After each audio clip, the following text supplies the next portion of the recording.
This is the Your Sports Resource Podcast, where each week you'll learn actionable strategies that you can implement so the operations of your club support your coaching staff and the direction of your organization. We are committed to excellence in youth sports leadership. Let's get started. Hello, everybody, and welcome to the Your Sports Resource Podcast. I am Renata Porter, and I am really excited today to have Abbie Fish from Swim Like a Fish on our podcast. Now, Abbie started Swim Like a Fish in 2019 after 25 years of success in competitive swimming and 15 plus years of elite swim coaching. During their swimming career, Abbie was a 6-time Olympic trial qualifier, SEC finalist, an NCAA qualifier, and a 2 times USA Junior National Champion. On top of that, Abbie started coaching as they were studying for their master's degree and still competing. Abbie is a University of Georgia double dog, where they swam and graduated with their MS and BS degrees in exercise science. It was a very natural transition for them from being the one in the water to the one standing on deck. All right. Welcome, Abbie. We're really happy to have you here. Thank you so much for having me. I mean, really, I should say us on this podcast today. For those of you who are just listening to the audio, Abbie's cat is visiting with us as we are recording. So, all right. So let's just start off with, why did you start Swim Like a Fish? And throughout the years, what have you learned and how has your business elevated and changed?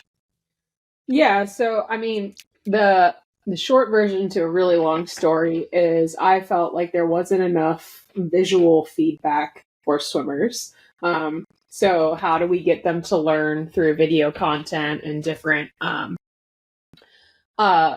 mediums than just auditory? Because I noticed with myself, when I saw my strokes on video or got into the weeds of any sort of testing data, my swimming elevated. And so I felt like I worked at USA Swimming for like a brief stint internship in 2012. And during that, actually 2014, I did that for the national team athletes. And I was kind of like, why are we not doing this for all levels of athlete? Because I think it just takes wherever the athlete is and meets them where they're at and bumps them up a level. So big goal, not sure like how to do it. And I came to a crossroads in 2019 where I had a lot of great experience, but never had the thought of I want to run my own business. I don't have a business background. And so as punny and kind of lame this may sound, my brain was sink or swim. You either got to try it or not. Yeah. Good. I think I like the idea of bringing that to the younger swimmers, because I think a lot of times when we're doing instruction on deck, in their head, they're going, but I am doing that. Yeah. I am doing that. Right. So them being able to see it on video, I bet you that the training or the embedding of the technique happens much quicker. It does. And it takes out any ambiguity, right? Because I mean, some of the best coaches that are, mentors to me are you should never demonstrate wrong. But there's a lot of times with what you're demonstrating, how that can be left up to interpretation to the athlete, or the delivery is interpreted differently. So if you have something that you can essentially say, no, do you see this? There's not much left to argue around or discuss. It's yes, I do. Okay, well, let's talk about the solution. So I feel it's just definitely more solution-based, and it's quicker to get things done than just the typical put your palm to the ground, kick more, that type of stuff. So how has the business changed since you first started, and where are you at now, and how are you doing with clients, and where are you located? Yeah, so I'm based in Louisville, Kentucky. I actually launched this when I was living in 2 places. I was living down in the Keys for a long time because I worked for the race club. And then I moved up to Louisville right before COVID hit. And then when COVID happened, it was kind of well, I guess we're here. And so I got a club coaching job at about the same time. And so I kind of burrowed in and, I think it's 4 or 5 years later, we're still in Louisville, which I do have some family roots. I went to high school here, so there's some familiarity in the area. And so that's helpful as far as pool space and knowing and knowing the coaches and stuff like that. But with that, yeah, terrible time to launch a business 6 months prior to COVID. Did not, no one foresaw it, right? So no, yeah, for me, it was we like did the same. A passion project, trying to make some money on the side, and then just the goal of growing. It was an ambiguous goal. It was like, just grow and see if this can become a thing. And we had to morph. We had to shift what we offered. We had to do more dryland stuff during COVID. But I mean, quite honestly, I was bored during COVID, and I have a cat. That's my primary roommate. And so I was just on my computer all the time. I wrote blogs. I made videos. I was live streaming. You name it. I just had to create consistency for myself. And with that, my business grew sixfold. It was just overnight because everyone was online. Right. Yeah. So then post COVID, I had to decide out of all these new directions, like a dryland direction, strength and conditioning, virtual coaching, where do I want to spend my time and what do I want to develop more? And that's what's been going on the last 2 years. I've been a little less in here, a little bit more in there, hire someone to do this. So that way I can be more where I want to be and not be running around chaotically in my head every day trying to get things done. So do you work with teams and coaches, or do individual members or swimmers and families come to you? How does it work? Yeah, so both. I'm contracted through some teams, club teams, and sometimes, the funding comes from USA Swimming, the LSC, or even internally. They will figure out how to get costs covered to have me come out or be a resource or do a webinar, something of that nature. And then individual clients email, DM me all the time. So I just got back from the pool this morning, and I had a new client that drove up from Nashville. He's 9. He's with his mom. They saw some stuff on Instagram. He doesn't feel like his technique is improving. He's grown a ton over the last year. So we did video analysis and we did a swim lesson. And then I had an adult master swimmer who's just really trying to get after it at Masters Nationals in June. And I love him, and he's a local guy. So I don't have a cap on where I, work with. I'm really good with age group kids. I always thought I wanted the elite high level performance, the Olympians and the big names. But I think my personality comes out when I'm around a younger kid. And so it's not as cutthroat, and it's not so much kind of keep them on a path. It's you're creating a brand new path, and it's fun. Right. Well, I could see how coaches too can really incorporate this into their programming, and really work towards, hey, if one of my kids is just they've got the potential and they can see it in them, but they're not grasping the skill part of it to make that refinement to update their performance. I can really see how coaches can just implement this into their program to really help elevate their swimmers, that they know that there's something there. And if they just tweak a few things that, they could get them to the next level of their performance. I can see how that could really remove some burden, I guess. Maybe that's not the right terminology. Maybe you'd word it a bit differently, but remove some of that stress or burden on the coach. Yeah. And it was kind of interesting because prior to me launching this, I worked for a lot of great programs and great teams. But when you first start doing the independent thing, you very quickly understand who's the open-minded coach and who's not. Because there's the ones that are willing to change, they like innovation, they want to push further. And then there's also the ones that are what I do works. See you later. Yeah. And so I think for the longest time, I stressed out about that kind of dichotomy.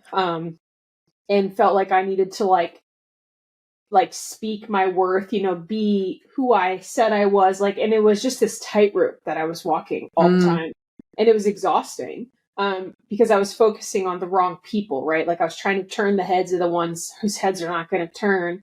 And instead, I've worked really well with a lot of teams as far as being an outside resource. I come in, I help their kids, which in then turns helps their program. Like it's Right. a nice circle, which a lot of other countries and nations do. It's just not the norm here in the US. Right. So over at the state meet, there's a girl I've been working with for like 3 years now. She's really good, but she's the type of kid that's really good when she wants to be really Right. good. So like the stars have to align. And we've worked through a lot of the mental side of things along with the technical stuff. And she wasn't supposed to win this event, but she put her mind to it and she won it. And I was standing behind the podium and she came up. She's like, "Did you see that? Like, did you see that?" And I always make sure they talk to their coach first before anybody comes up to me. And I'm like, "Yeah, I did." And, her coach comes walking by and she thanked me and she was like, "You should give the medal." And I'm like, "No, it's your kid. Like, the medal is yours." So I got to see this whole moment where it was like, she got to put the medal on. The kid's so happy. And I'm just sitting there knowing that I got to play like a small role in all of that. Yeah. It's the best feeling. That's amazing. I love what you were saying, though, about the coaches being open to it and open to innovation. As you would imagine, I run into the same thing. I have a lot of coaches that don't want to borrow me because they feel like I'm going to come in and tell them what to do.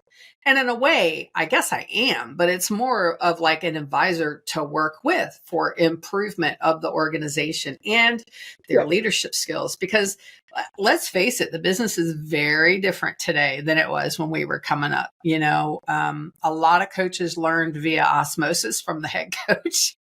And now head coaches have to put time into their coaches. It is expected from staff now. They want, if you want me to provide value, I need to know that I'm valued, right? So I think the younger head coaches are really aware that how,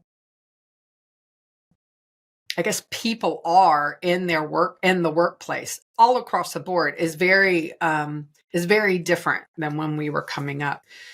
So a lot of the younger coaches are a lot more open to having support from the outside to make them a more effective and efficient leader, because it's not only about how you coach your swimmers, it is about how you lead in the business. And I love how you brought up innovation and utilizing other tools. So what would you say to these coaches that are a little apprehensive about bringing people in and utilizing sources such as yourself?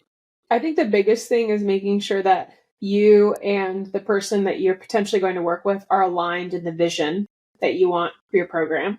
And so, whatever that is, like you want a big club team, you need more numbers, you need better organization, staff, etc.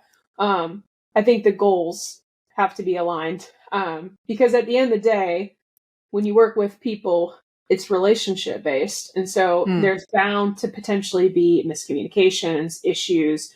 But if you know that you're going towards the same uniform goal of like, I want to get this kid to the level that you want to have this kid at, then we're all working for the same thing. Right. It takes out any of that like gray area fog, which I think causes a lot of hesitation. So there's a trust that has to be established, but I think the trust can continually be built upon as you slowly integrate things. Because I feel like even as a coach, I had coffee with another coach who's retired yesterday, and he was saying, back in the 1990s, I went to my first ASCA, la la la, and he's like, and I left with my head spinning. And I often do find that when life, you're put in these situations that are like so hyper focused on swimming that you leave feeling like you got to flip the whole thing upside down to create what you're looking to do. And a lot of times that's not true. You've got to kind of tweak some things first and then see what happens before you try to like implement video analysis every Wednesday at practice kind of thing. So small steps, and then just finding the person that feels like the right fit for your program is the best thing for your program. Yeah. So do you mind, since you brought it up, do you mind if I flip over to your coach mode for a second? Sure. Put your coach hat on. Yeah. What do you feel like are the biggest hurdles for coaches right now? I think a lot of the way businesses are run through club teams is numbers based, and numbers based have a limit based on the size of the facility and how much time, the water time they have. Yeah. And so I think knowing that you've got to pack lanes to really get paid or pay other people to do their jobs inherently puts a lot of stress on these small, they're all small businesses. To function and function well and provide, like you Right. said, continuing education opportunities, advising, like benefits, the whole nine yards. Because I do think most coaches look at coaching now as a career, and there are steps to move up with. And just like you'd want to be, given a raise or given a new title or move up, the same thing happens in coaching now. And I don't know if it's done well based off of the fact that it's all on the amount of swimmers you can put in a pool. Yeah. Or, a lot of clubs are really leaning heavy on learn to swim programs. They are a boon financially for organizations. And a lot of them are, and this really messes me up with coaches, but they're offering developmental programs. They're calling them developmental, and I call them recreational.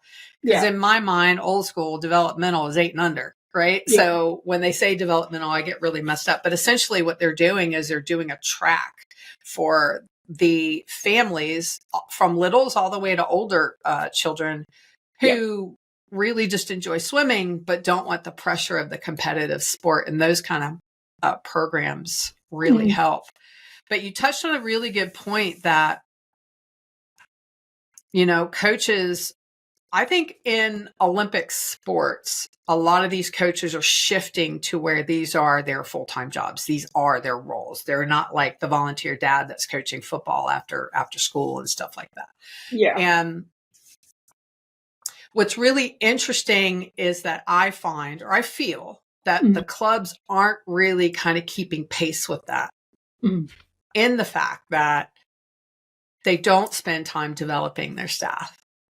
And when you develop staff, like they're more engaged in your program, they're more engaged in your swimmers. They're like, they can only add benefit to your organization, right? Yeah. So I really wish that clubs would keep pace with, because still a lot of the boards, and I would even say sometimes even the coaches, not always, but they just, it's just some kids' youth program. And it's like, no, this is a business, man. This is a full-on business with full-on staff, and they want a good culture. They want to be valued. They want to be trained. They want to stay in this atmosphere for a long time. And I think that's one of the reasons why coaches get fried. They get burned out because the board doesn't always understand the amount of hours that they actually put in. They just see deck time, and they don't think about it and all the other pieces of work.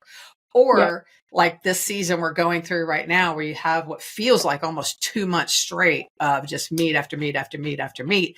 And these guys, these men and women are working, I don't know, they're working 7 days straight, and they're not spending time with their own families during this period, So I really feel like I wish that the business side of the club would keep up with the fact that the coaches want to make this their career, or at least your full-time coaches want to make this their career, right?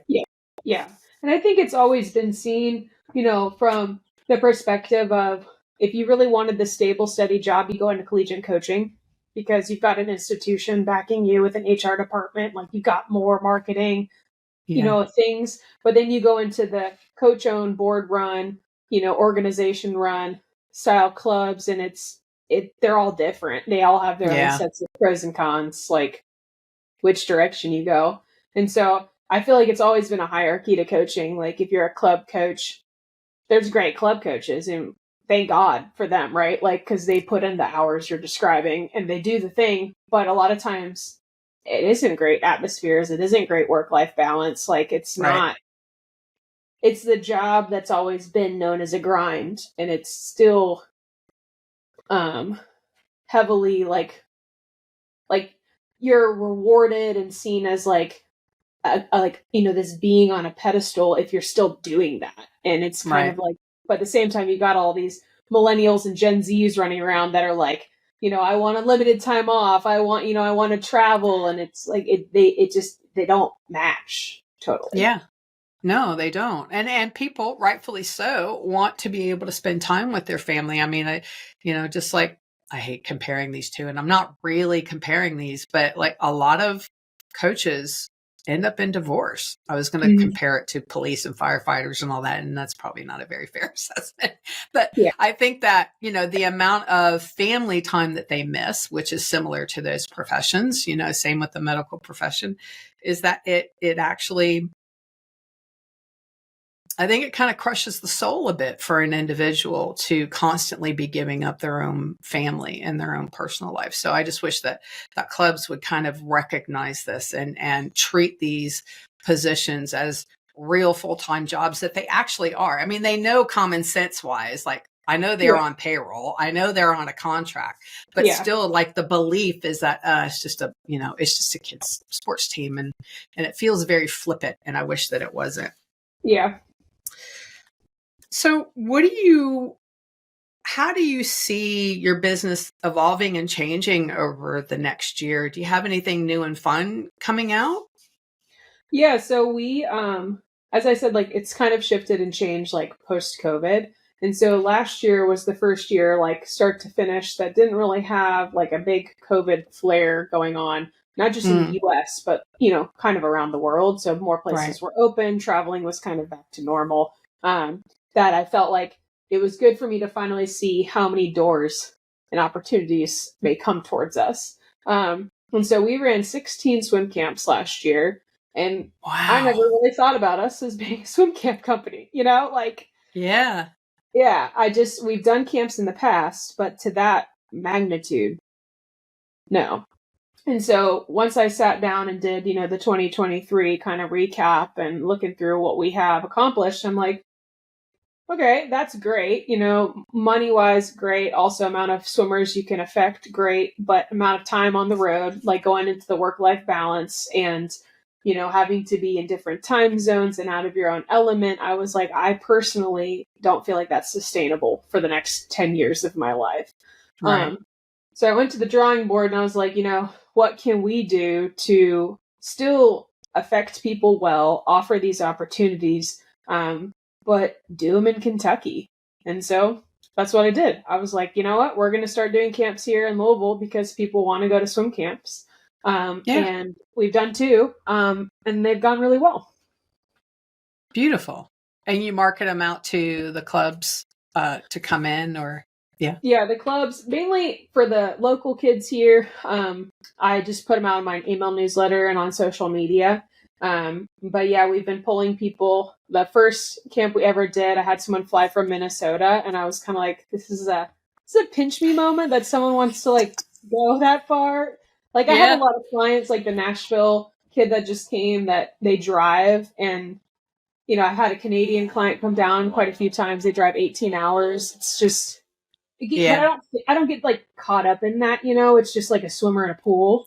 But when I finally like big picture zone out and I look at what's going on, I'm like, that's really cool. Like that's really, really cool. So yeah, I've been super proud of it. And I'm just trying to figure out unique ways to also like stay balanced myself, give to the sport for a long time.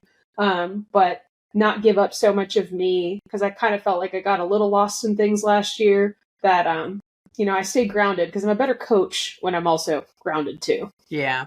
It's really hard. I found for me, especially in like 2022, I felt like I was chasing business really hard.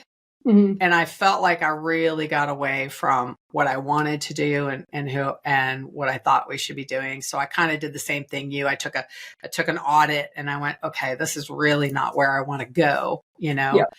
And I'll be honest with you, the last 6 months, business has been a little slow, but I have not veered off of this is what we do. Right. Yeah. And I know that things will come back around. So I think that's a really good perspective for you as a business owner. And those of you who are actually,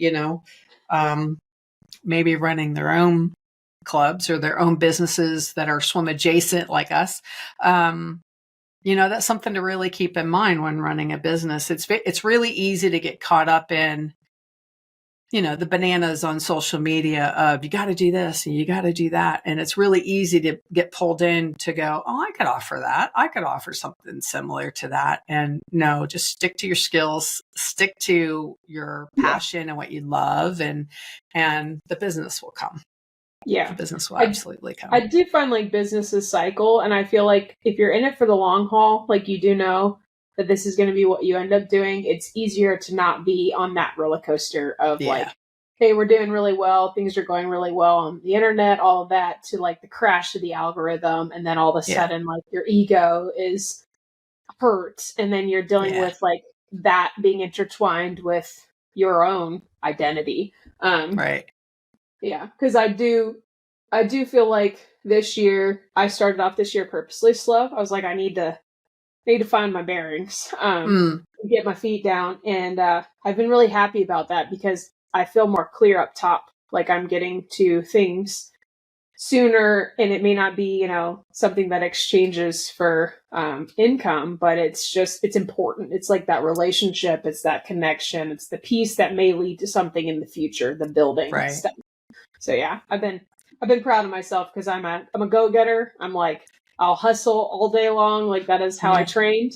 So learning how to pull back feels counterintuitive, but yeah, I do that. I have like Sundays. I'm like, I am not sitting at my desk. I am not sitting, but like, it's in my head the whole day. I really should be. I really could just do, but I'm like forcing myself to stay away and have my own personal time. I understand. So how can people reach out to you? How can they connect with you if they want to learn more about you, your business, getting involved? Yeah. Probably the easiest way is through our website. It's swimlikeafish.org. It's spelled exactly like it sounds. And then we're pretty prominent on Instagram and Facebook. Those are one of our two largest channels. So if you're a Facebook user, it's just that @ and then it's fish swim faster. And then my Instagram handle is the THE and then A and then FISH and the number 1. Okay. Yeah. Awesome. Wonderful. All right. Any parting words for us? No, I really appreciate the opportunity, and I also appreciate what you're doing because I have worked in a lot of organizations that could have been run better. And so I think having resources for coaches to better the business flow, better the marketing flow, but all of that is important. Because I was thinking about this earlier when you said, coaches treat this more like it's their career. And when I got my master's and then told my dad, who's a very like career-based guy, he was like, you got a master's to be a swim coach? And I was like, there is a hierarchy to this. Like it's just not as clear cut. So yeah, I appreciate when you're like normalizing that these are businesses that are running and they need help, We just need to get the industry to understand that we are there to support, and we're not trying to, take anybody's job. We're not there trying to push people around. Like we really want to supplement and support, the swim industry. I think I told you, and I've told the audience many times, that I was very fortunate. Swimming has given me so much in my professional career. I attribute to swimming, hard times and good times. And, I feel very blessed to be able to be working in this industry and giving back to an industry that I feel like gave me a lot in my life, Yeah. So, yeah. All right. Well, thank you very much, Abbie, for being on the show. We really appreciate it. And everybody, please reach out to Abbie if you're looking for her assistance, or just go on her site and read about what she can offer. All right. And that's swimlikeafish.org, right? Yes. Okay, cool. All right. So thank you for listening. Please subscribe, rate, and review this podcast so we can reach a bigger audience and help others such as yourself.